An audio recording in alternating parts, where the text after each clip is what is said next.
All right, folks, Lake Somerville. Isn't she beautiful? Just let me make my video, okay, buddy? People would rather see you, but this graphic here is a... Can I take my shoes off? Sure, but, you know, watch for razor blades.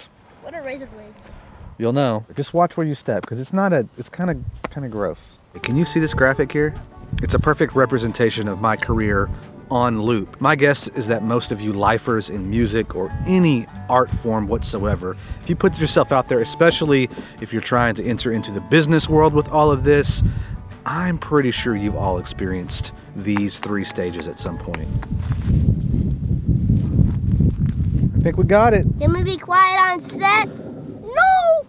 Phase 1 is what I'm calling the what am I doing with my life phase, or the what are you doing with your life phase. When I talk about my career, I'm talking about production music business and now YouTube. Obviously the graph was from YouTube. The first part here, you can see that there's an obvious decline, and it's a long period of time. I know that when I first started writing production music libraries, and even before that, when I was recording bands, there were long stretches where it seemed like I was wasting my time. And during that time period, I became very aware that there were a lot of people who were good at what they were doing, who were also trying to do what I'm trying to do. It would take a significant amount of music, and in the case of YouTube, a significant amount of videos. Some people make it big really quick. This is not a video for all of you out there who have done that.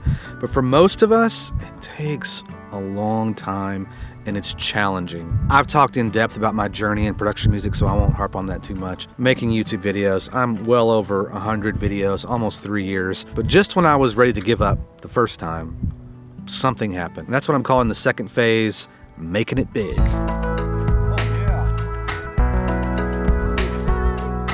As a production music composer, what is making it big? Well, to me, it was hearing my music on a big national television ad. I've had a couple of those, and it was an amazing experience. And one of the reasons why it was so amazing is because when you first start putting music into a library, well, that's one thing, that you're even allowed to do it, that someone takes a chance on you.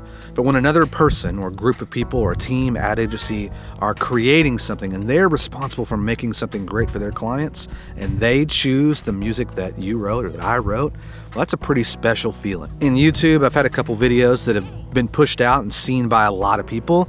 One was a review video for Hunter Rogerson's Hearth and Hollow, you should pick it up, and then my amateur video, so if you're here from that video, welcome. And when I got that first ad, I thought, all right, this is it. And when those videos finally hit, I thought, man, this is it. I am a YouTuber. And that leads me to the third phase. It's more of the back to reality phase, where I realized that I didn't really quite hit it big as I thought, and I can't buy the jet ski yet or the new house. It's gonna have to wait. However, when you zoom out a little bit, you can see that I'm not in the same place, and it's not just in money that I've made off of songs or in the number of views. Once you've had that moment where your work is somewhat validated by others, you think about what you do in a different way. Because look, I believe in myself all the time, but sometimes we need others to say, hey, I think you're on the right track. And now what I have that's different before my big break is a confidence. I know that it does work, and I just got to keep at it and keep working. And I have a newfound commitment because I know that it can happen. And it just seems like this process repeats itself over and over and over again. And when you look back and you look at the graph, sometimes there's not a graph to look at, but when you really take a hard look at where you started and where you are, there's an obvious change. There's an obvious improvement, better opportunities, more opportunities to make money, and the doors are opened to possibilities that I did not foresee at the beginning, because I took a chance and I went for it. My favorite part of this channel is I get to share my stories and I get to hear about your stories, and I have a feeling that this will resonate with many of you. So I'd love to hear about what your life has been like, what your experience has been like.